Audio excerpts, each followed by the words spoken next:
E aí, pessoal, tudo bem com vocês? Aqui quem fala é o professor Jonathan Dallon e hoje vamos dar continuidade à nossa aula de geometria plana. Pessoal, nas aulas anteriores, então, a gente já falou sobre retângulo, já falamos sobre quadrado, já falamos sobre triângulo, já falamos de triângulo equilátero e ficou alguns outros polígonos para a gente falar, né? Alguns bastante importantes. E hoje eu quero trabalhar com dois polígonos que é bastante recorrente nas nossas listas de exercícios, nos nossos trabalhos. Bom, quem são esses dois polígonos? Hoje nós vamos começar falando de trapézio e depois nós vamos falar de losango, tá? Ambos são quadriláteros, ou seja, ambos têm 4 lados. Então, galera, vem comigo e vamos ver juntos essa aula. Vamos lá. Beleza, pessoal, vamos começar falando então do tal do trapézio. Como que a gente define um trapézio? Pessoal, um trapézio nada mais é que um polígono, tá? Aonde nós temos duas bases, aonde ele vai ter um par de lados paralelos e o outro não. Lembra que o retângulo ele tem os pares de lados opostos paralelos, né? Ambos. Então, esse teria que ser paralelo a esse e esse paralelo a esse. Do trapézio, não. Apenas um desses pares ele é paralelo. No caso, ó, no meu lado CD, ele é paralelo ao lado EF. Lembra que paralelo é aquele que se a gente esticar, eles nunca vão se encostar, né? Então, perceba que o trapézio ele só tem um par de lados paralelos. Tudo bem, galera? E no trapézio, nós temos algumas nomenclaturas bastante importantes, tá? Nós temos um Bzinho, que eu botei ali em cima, a gente chama de base menor. E lembra que a base não é só quem está embaixo, né? Já que nós temos duas bases nesse trapézio e essas bases não são iguais, a gente vai dar nomes diferentes. Nesse caso, ó, o nosso lado CD, ele para nós vai ser a nossa base menor, porque ele tem um comprimento menor, e a gente vai chamar ele de Bzinho, um B minúsculo. Já o nosso lado EF, ele tem uma base maior, né? Ele tem uma base maior comprimento, então a gente chama de Bzão, tá? Que essa vai ser a nossa base maior. Bem tranquilo, né? E assim como o retângulo, assim como os outros figuras que nós também trabalhamos, todas elas tinham uma altura, né? Que ali nossa altura é h, que nada difere. Lembrando que essa altura sempre forma um ângulo de 90 graus, tá? Então eu tracei ali fora ó, uma outra possível altura. Perceba que as medidas das duas são as mesmas, então eu chamei as duas de h. Bem tranquilo, né, pessoal? Agora, antes de nós falarmos da área, eu quero mostrar para vocês uma coisa. Percebam que eu tracei aqui uma diagonal desse meu trapézio, certo? Eu tracei a diagonal CF. E o que acontece quando eu tracei essa diagonal? Eu dividi esse meu trapézio em dois triângulos, certo? Então acompanha comigo. Tá aqui o meu trapézio bem bonitinho. O que eu vou fazer é separar esse trapézio nos dois triângulos. Isso que eu vou mostrar para vocês é a definição da forma do trapézio. Então, olha que interessante. Tá ali, reparti as duas, olha que bonito meus slides, tá? Reparti ali os nossos dois em dois triângulos. E agora olha o detalhe. Vocês concordam comigo? Esse primeiro triângulo aqui, ele tá bonitinho, né? Ele tá da maneira que a gente gosta de ver. A nossa base é o Bzão e a nossa altura é h. E a gente até sabe calcular a área do triângulo, que é base vezes altura de 1 por 2. Agora, o problema é esse outro triângulo. Esse outro triângulo está de uma maneira esquisita, né? Não que esteja, não que a gente não consiga analisar ele, mas ele está numa posição que a gente não costuma ver. Então, o que a gente vai fazer? Vamos inverter esse triângulo. Olha só, girei ele 90 graus para a direita, ainda não ficou da maneira que a gente quer, então vamos girar ele mais 90 graus para a direita. Olha que bonito, pessoal. Aquele mesmo triângulo, agora ficou um triângulo um pouco melhor, certo? Aonde a nossa base desse triângulo é o Bzinho e a altura dele também é o h. Percebam que as alturas dos meus dois triângulos são exatamente as mesmas, certo? E agora, olha que interessante, pessoal. Dividimos, então, o nosso triângulo, certo? Nós dividimos o nosso triângulo nós dividimos o nosso trapézio em dois triângulos de diferentes bases, mas de mesmas altura. E a partir daqui eu vou demonstrar para vocês como que a gente chega na área do trapézio. Então vem comigo. Beleza, galera? Vem para essa outra área onde a gente pode riscar e entender um pouco o que está acontecendo. Então, olha só. A gente já sabe que a união desses dois triângulos nós temos o nosso trapézio. E a gente já sabe o seguinte. Para a gente calcular a área do nosso trapézio, que eu vou chamar a área de T, nada mais vai ser do que a área do nosso triângulo maior, certo? Que eu vou chamar a área do triângulozão, mais a área do triângulozinho, tá? Para dividir, ó, o meu triângulo maior eu chamei de azão, o meu triângulo menor eu chamei de azinho. Só para a gente poder fazer uma discriminação. Então, bem tranquilo, certo? A gente sabe que para calcular a área do trapézio, basta a gente calcular a área desses dois triângulos. Mas, pessoal, vocês não concordam comigo que a área do trapézio, a área desse triângulo grandão, não é base vezes altura dividido por 2? Quem que é a base dele? A base desse triângulo é a base zona, não é verdade? Quem que é a altura? É o h. Então, é Bzão vezes H, tudo dividido por 2. Está ali, ó. Nós já estudamos isso em triângulo retângulo, né? Para calcular a área de um triângulo, base vezes altura dividido por 2. Bom, e agora qual que é a área do meu triângulozinho? É a mesma, só que o que difere agora é a nossa base. Em vez da nossa base ser o Bzão, a nossa base é Bzinho, não é verdade? Bzinho vezes H, tudo dividido por 2.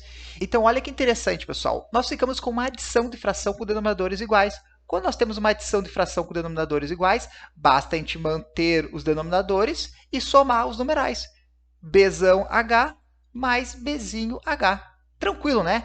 Agora, olha o detalhe. Você não concorda comigo que nós temos um termo em comum para cada um deles? Você não concorda que ambos eu estou multiplicando por H? Pessoal, se eu tenho ambos multiplicando por um termo em comum, o que eu posso fazer? Eu posso muito bem pegar esse termo e colocar ele em evidência. Olha só, vê se não concorda comigo. A área do trapézio ela pode ser muito bem dada como o Hzinho, certo? Que está multiplicando Bzão mais Bzinho.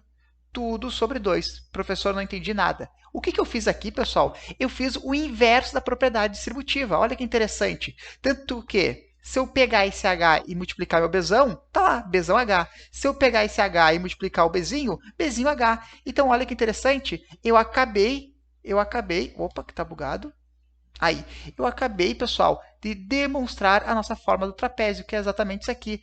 Para a gente calcular a área de um trapézio, basta a gente fazer Bzão, ou basezinha mais basezona, tudo vezes a altura dividido por 2. Esta é a área do trapézio. Vamos voltar para o slide agora. Dando continuidade para o nosso slide, olha que interessante, está ali, demonstrada então a nossa forma do trapézio. Para a gente calcular a área do trapézio, basta a gente fazer o seguinte, basezinha mais basezona, tudo vezes H dividido por 2. Claro que lá na nossa questão eu deixei o H na frente, né? Mas como a gente sabe que a ordem do produto não altera o resultado, então tá pronto. Tá aqui demonstrado nossa área do trapézio. Galera, olha que interessante. Vocês não precisam saber essa demonstração, tá? Eu só mostrei para vocês souberem, para vocês conseguirem entender da onde que vem, mas vocês podem muito bem apenas saber a forma. Para vocês calcularem a área do trapézio, basta vocês somarem as duas bases, multiplicar pela altura e dividir por 2. Eu gosto de pensar o seguinte, como nós temos duas bases agora, a gente faz a média aritmética dessas duas bases. A gente soma elas e divide por 2, divide no meio. E daí, basta, agora a gente tem a nova base, então a gente multiplica por H.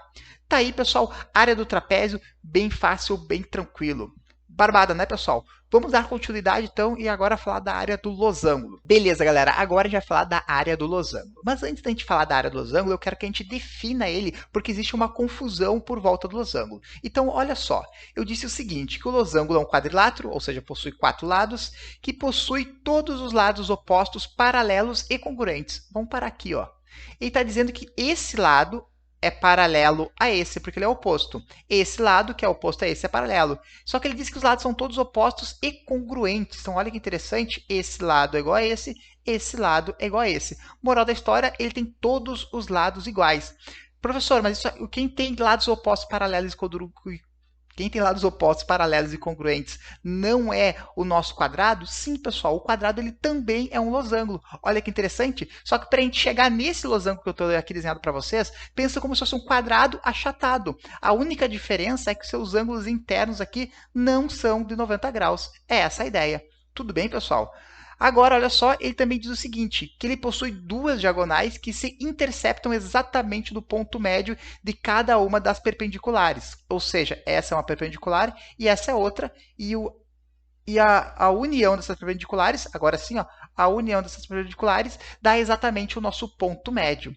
Ele diz ali ainda que o losango é um tipo especial de paralelogramo. Pessoal, o que a gente precisa saber do paralelogramo? Do paralelogramo não, do losango. O que acontece é o seguinte, pessoal. Deixa eu até voltar aqui, ó.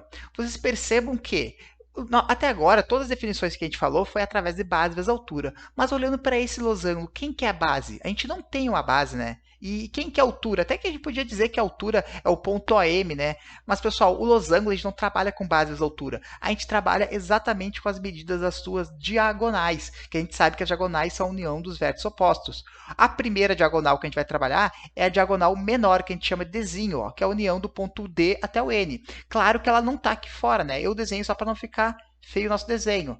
Mas está aqui, ó. Essa é a nossa diagonal menor. Só trocar de cor, pode ser essa aqui, ó. E também, pessoal, nós temos a diagonal maior, ó, que é o Dzão, que a gente vai chamar ele de Dzão. Então, olha só. Se eu unir as diagonais, essa é a nossa diagonal maior, certo? Que é o nosso desão. Tudo bem, pessoal? Esta é a grande ideia. E está aqui a nomenclatura, ó. A diagonal menor a gente chama de desinho, a diagonal maior a gente chama de desão. E essas são as únicas unidades que a gente vai usar para o losango. Agora vamos tentar entender a área do losango. Então, pessoal, tá aqui o nosso losango bonitinho, né? A gente já sabe que esse cara aqui é a diagonal menor e esse é a diagonal maior.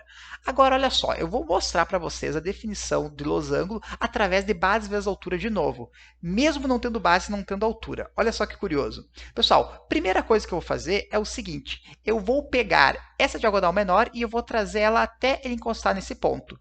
Depois eu vou pegar a diagonal menor e vou jogar ela, ó, vamos pegar comigo. Eu vou pegar essa diagonal aqui e eu vou jogar ela aqui, ó. Depois eu vou pegar essa mesma diagonal aqui e vou jogar ela até a gente encostar no vértice maior. Ótimo. Agora eu vou fazer a mesma coisa com a diagonal maior, ó. A gente vai pegar essa diagonal maior e eu vou deslocar ela até encostar no vértice da direita e até encostar no vértice da esquerda. Olha que bonito, né? Agora ficou uma figura que a gente conhece. Claro que o meu desenho está feio, então eu vou fazer o seguinte, ó, para ficar mais fácil. Eu vou apagar tudo que eu fiz e vou fazer o seguinte, ó. Tcharam! Agora ficou mais bonito, não é verdade? Então, olha o que eu fiz, pessoal. A gente simplesmente pegou as diagonais e jogou para os vértices maiores. E o que aconteceu? A gente acabou transformando isso aqui num retângulo. Só que olha o detalhe, a gente sabe calcular a área do retângulo. A área do retângulo é base vezes altura. Só que olha o grande detalhe. Quem que é a base? Pensa no sentido AB. Quem que é a base? Pessoal, a base nada mais é que a diagonal menor, não é verdade? Ó, tá aqui, ó, a diagonal menor e a diagonal menor. Bom, mas e quem que é a nossa altura? Tá aqui, ó, a altura para nós nada mais é que a diagonal maior. Olha que interessante, pessoal. Eu estou mostrando para vocês, eu estou mostrando que esse retângulo aqui, ele nada mais é que esse retângulo que eu desenhei, ele nada mais tem que as nossas unidades do nosso losango, aonde a base é a diagonal menor, perdão, e a altura é a diagonal maior. Então, olha o detalhe, pessoal. O que acontece é o seguinte, quando a gente calcula base vezes altura, a gente não está calculando a área daquele losango ali no meio, a gente está calculando a área desse cara aqui. Olha que bonito meu slide. A gente está calculando a área de todo esse retângulo, não é verdade? Só que tem um detalhe. Esse retângulo inteiro, a basezinha dele é o desenho, a altura é o desão. Então eu posso atualizar. Está aqui a nossa área, certo? Só que, pessoal, tem um outro detalhe aqui. Vê se vocês não concordam comigo. O detalhe é o seguinte. Vocês não concordam comigo que esse triângulo que está aqui, eu não redesenhei ele aqui? Ele não é o mesmo triângulo que está aqui? Esse triângulo que está aqui, ele não é esse mesmo triângulo que eu coloquei aqui? Esse outro triângulo aqui, ó, não é o mesmo que eu coloquei aqui? E para finalizar, esse meu último triângulo não é o mesmo triângulo que está aqui? Então, o que acontece? Vocês não concordam comigo que o meu losango tem quatro triângulos e agora esse retângulo inteiro não tem 8 triângulos todos iguais? Então, pessoal, na hora que a gente calculou a área de todo esse retângulo, a gente calculou o dobro da área do meu losango. Para a gente saber só a área de vermelho, basta a gente fazer o quê? Dividir por 2. E tá aí, pessoal, demonstrada bonitinho a área do losango. Para a gente calcular a área do losango, basta a gente fazer diagonal menor vezes diagonal maior, tudo dividido por 2. Só isso, muito fácil, muito simples. Apareceu um losango, nada mais é que o produto das diagonais dividido por 2. Galera, eu espero que vocês tenham gostado dessa aula, bem rapidinho, bem curtinho, trouxe algumas demonstrações bem simples, até agora tudo demonstrei por base vezes altura. Eu espero que vocês tenham gostado, eu espero que vocês tenham gostado do material dessa videoaula. E era isso, pessoal. Um forte abraço e até a nossa próxima aula. Tchau, tchau!